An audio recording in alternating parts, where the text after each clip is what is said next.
সুদেবের মুখের পরে সুদেবকে সামনেই লাজু বলল ছোট লোক। হ্যাঁ বন্ধুরা, এমনটাই দেখতে পাবেন আপনারা আজকের পর্বে। লাজু রান্নাঘরে রান্না করছিল শ্বশুরবাড়িতে, এবং রান্না করতে করতে সুদেব তাকে চড় মেরেছিল এবং অপমান করেছিল, সেই কথাগুলোই ভাবছিল লাজু এক মনে। তারপরেই সেই ঘরে সুদেব ঢোকে, আর লাজু আর চোখে সুদেবকে দেখতে পেয়ে সুদেবের দিক থেকে লাজু মুখটা ঘুরিয়ে নেয়। সুদেবও একটু অনুশোচনা নিয়ে মুখটা ভার করে দুঃখী দুঃখীভাবেই ঘরের ভিতর ঢোকে। তারপরে যেই দেখে লাজু মুখটা সরিয়ে নিল, অমনি সুদেব অন্য কথা ভেবে মুখটা একটু হাসি করে লাজুর কাছে গিয়ে বসে। কিরে রাজু, রান্না হলো? ভাত বসালি বুঝি, রান্না এখনো হয়নি? কিন্তু লাজু কোনো কথা বলে না। তারপরে সুদেব বলে, একা একাই অনেক কিছু বলতে থাকে। ভুল না হয় করে ফেলেছি, মেরেই ফেলেছি রাগের মাথায়, তাই বলে আমাকে এত বড় শাস্তি দিবি? কথা কইবি না আমার সঙ্গে? এইসব বলতে থাকে। তখন লাজু বলে, তুমি ছোট লোক, তুমি ছোট লোকের মতো কাজ করেছো। তখন সুদেব বলে, তুই আমাকে ছোট লোক বললি? তখন লাজু বলে, তুমি যে কাজ করেছো তাতে ছোট লোকেরই পরিচয় পায়, ওই কাজ ছোট লোকেরাই করে। তুমি আমার গালে চড় মেরেছো, চড় মারার সাহস দেখিয়েছো, তুমি আমার গায়ে হাত তুলেছো। আমি কিছুতেই থাকবো না। আমি একটা কলেজে হোস্টেল দেখে বা কোথাও বাড়ি ভাড়া নিয়ে থেকে যাব। আমি আর এখানে থাকবো না। তখন সুদেব বলে, না না, তোকে ওসব করতে হবে না। আমি বাড়িতে আজকে খেতে বসে সবার সামনে এই কথাটা পারবো। দেখিস লাজু, আমি সবাইকে রাজি করাবো যে শহরে লাজুর পড়াশোনার জন্য আমাদের দুজনকে ঘর ভাড়া নিয়ে থাকতে হবে। দেখি সবাইকে রাজি করাতে পারি কি না। ভাত খাওয়ার সময় সন্ধেবেলাতেই এই কথাটা সবাইকে বলবো।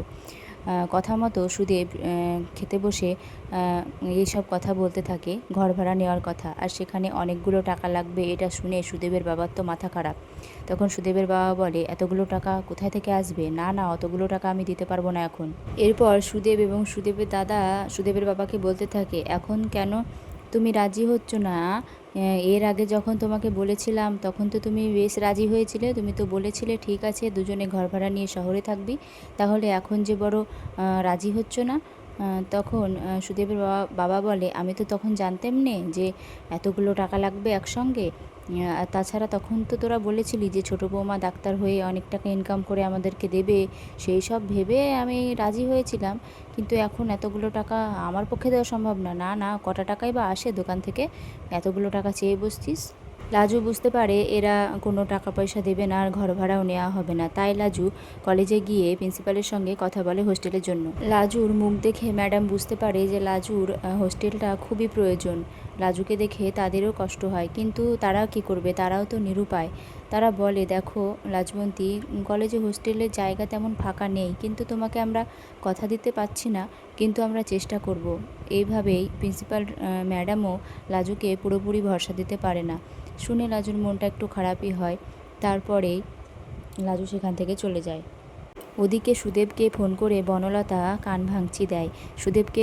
সুদেবের কানে বিষ ঢোকানোর চেষ্টা করে এবং বলতে থাকে, তোমার বউয়ের আমার বরের প্রতি একটা আলাদা মায়া আছে, আলাদা একটা মোহ আছে, আর সেটা তোমাকে যে করে হোক কাটাতে হবে। তুমি কেন বুঝতে পারছো না? এই বলে সুদেবের কানে বিষ ঢালতে থাকে।